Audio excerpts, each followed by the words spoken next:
Do you ever wonder what heaven is like?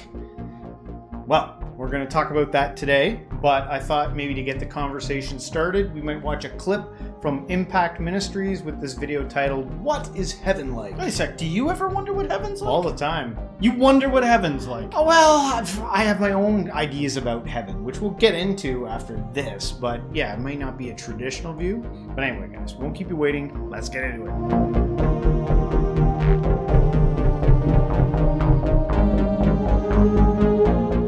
Many Christians have asked me if heaven will be boring.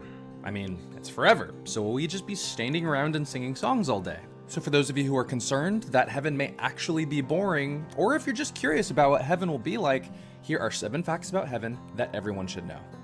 Fact number 1, heaven will not have sin or its effects. Revelation chapter 21, verse 4. He will wipe away every tear from their eyes, and there will be no more death or sorrow or crying or pain. All these things are gone forever. In this passage, John, one of the 12 disciples of Jesus, is being told the future by Jesus, and at the end of time, John is being shown that there will be a new heaven and a new earth with a new Jerusalem. And in this new world, John says that there won't be any death, sorrow, crying, or pain. So really fast, for those of you who don't know, there is a heaven right now that's currently being used, but it will soon disappear, and God will bring a new heaven. And for those of you who are thinking, why does there need to be a new heaven if it's perfect? Well, it seems that once the unrighteous and the devil are judged and removed in the great white throne judgment, that God desires to create a world that has no remembrance of the old. You see, earth and heaven have a history of corruption. Earth is tainted with death and sin, and even heaven has places where Satan once walked as an angel. So in the same way that God created a perfect world back in the book of Genesis, God desires to bring forth a world that doesn't have any history of evil, which is why he says in Revelation chapter 21, verse 5, Behold, I make all things new. So in this new heaven and new earth, there will no longer be death, sorrow, crying, or pain. And on top of that, Revelation 21:27 says, But there shall by no means enter it, the New Jerusalem, anything that defiles or causes an abomination or a lie, but only those who are written in the Lamb's book of life. Meaning there will be nothing that can enter into this new world that God creates that can defile anything, which means that this new world will not have any sin. And that means there won't be any corruption, and everything in it will be right and fair. So that means no hospitals, no police stations, no wars, no theft, no discrimination, no pride, no injustice. And because God says that death and pain will be gone forever, there will be no possibility of these things entering into this new society ever again. All right, if you want to go check out the rest after this, you can find it on Impact Ministries. I'll leave the link in the description, but I thought it opened up for some good starting discussion points. I've known some people whose whole identity is their career, both firefighters and cops. Like you go into their house and they've got if it's a firefighter, there'll be old firefighter memorabilia all over there. If it's a cop, it'll be paintings of police stuff and collections of, it's in heaven, there's no, all that stuff you create an identity out of it will be gone. Yeah. Wait a sec. There's no sins. That means there's no adultery. Jesus in another verse said that there's no marriage in heaven.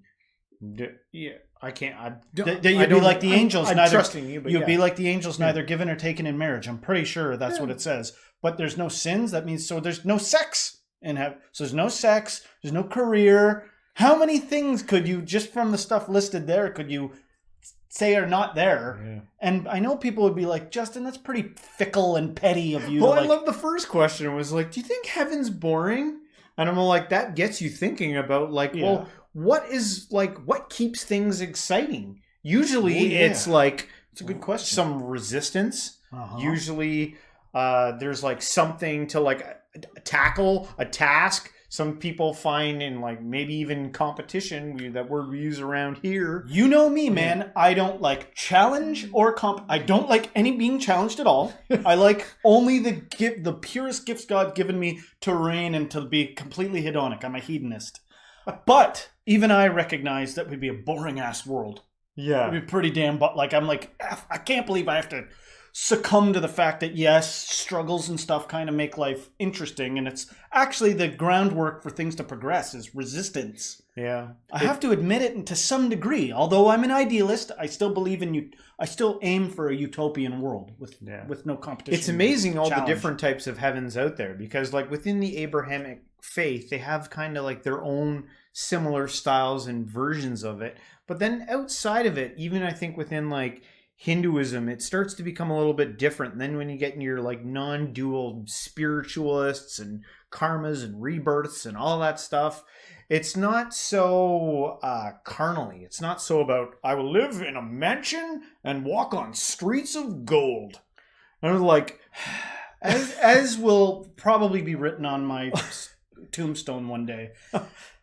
What role, I'll ask the question I always ask, what role does honesty play here? If you were 100% honest and you sat down and did a thought experiment of what would my heaven be? I've done it before, where you literally like takes a weirdo to carve out time to sit and think about what heaven would be. And I discovered in that it's like, you know, people assume sorts of things, you know, like there's easy ones, right? You know, gold, there's gold, streets made of gold everywhere or something, right? But if you thought about it, you're like, what is my heart's desire really? And even in my version of my own novel experience of heaven, peculiar things started to emerge that were awfully reminiscent of life back here. Like some sort of surprise, some sort of, you know, because you wouldn't want to be able to anticipate everything. It's like, it'd be some sense of adventure would be fun. But what does adventure entail? There's some risk when you go on an adventure. Yeah, challenge, overcoming.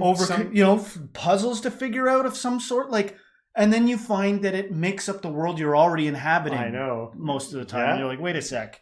Wait, denominator. Wait a sec. We're in heaven, maybe, right? You know, which is a hard pill to swallow, depending on like how much suffering you might be going through. Well, some people say we're in hell. Some people are saying, no, this is hell. And then maybe it's both at the exact same time, right? Depending, you on can perspective. Be based upon perspective. Or perspective lock. Sometimes it's not even a matter of perspective, it's a matter of perspective lock. Like sometimes some people's thing is that they've got the thing like, you don't know because you're not me and you haven't known what I know. Like just rattling over and over. It's like, do whatever you got to do to lie if you have to and be like, life is good and put hooks in your mouth to make you smile. You know what I mean? Force yourself to see the positive till you can get that momentum going and be like, maybe there is something good here. Yeah. You know, like I'm just throwing it out there because I got a bleeding heart for people that have been living in hard times for years. They got like a decade of life has been hard for me for a decade. Yeah. You know, it's like you got to do something to start seeing the world as a positive place. Yeah.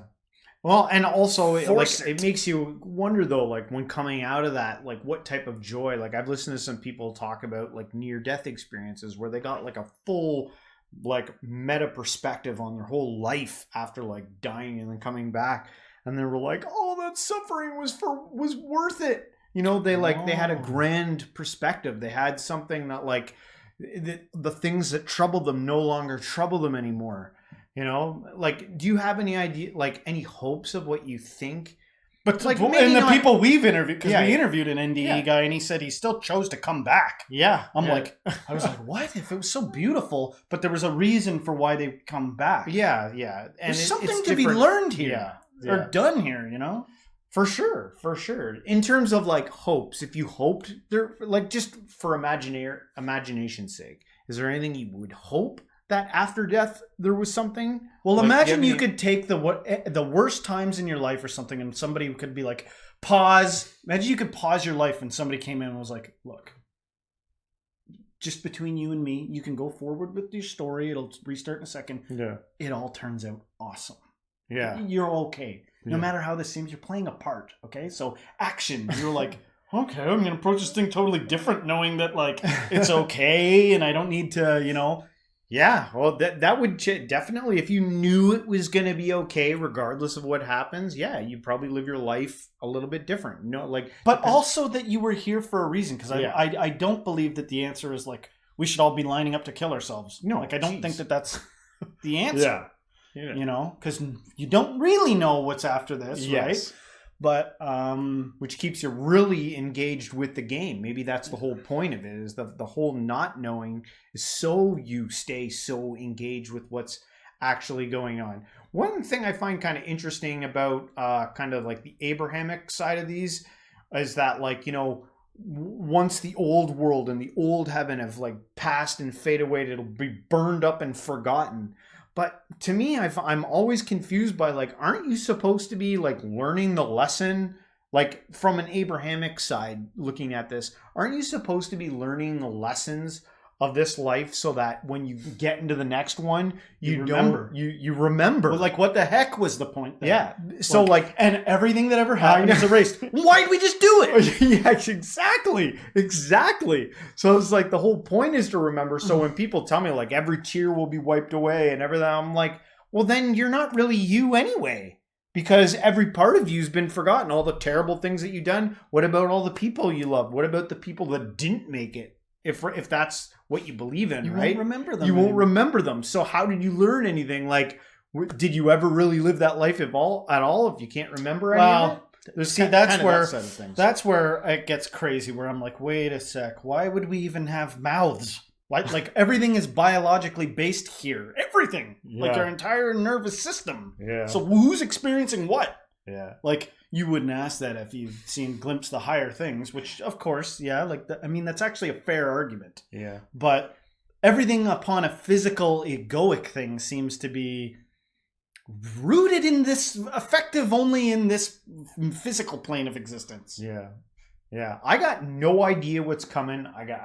But part of me, I'll be honest, maybe it's the egoic side of me. Part of me hopes that whatever carries on, whatever goes on, that it builds and it just keeps getting better. I like the idea, we've talked about this, of like, it just keeps getting better and like a building block upon itself, getting better and better. One person talked about how the universe is like not lacking. Like you could say God or whatever, so much so that it's like a panspermia, panathe, like we will have everything. Yeah. And in so much abundance, it's ridiculous. Like the taking off the shackles of the ego, like this, like, I need to Smeagol Gollumly protect my life and fight and lie to keep and learn and take my treasures with me. When you take the shackles of that off and you're identified with the infinite and the non-dual, you can fly. You're like, it's freaking, you're utterly free. Yeah. Utterly free to be whatever you want to be. And it's not a big deal because there's zillions of you. Yeah. You're the God with infinite eyes. You know what I mean? So it doesn't matter. Like, have fun. Seriously, have fun. Yeah. You know, which is just very antithesis of ego. Ego's like just insane and nonsense and get yourself in line before I get angry. You know what I mean? You're like, geez, I thought you were like talking about love a minute ago. You know? Well, anyway, guys, I want to know what you guys think heaven is like in the comments. Let us know. We want to know. We want to hear your versions, your ideas, what you think. Even any sources you want to point us in the direction of. Let us know. And hopefully you liked our reaction on this. If you did, don't forget to hit the like, subscribe, share this with a friend, and everyone till next time, stay spiritual.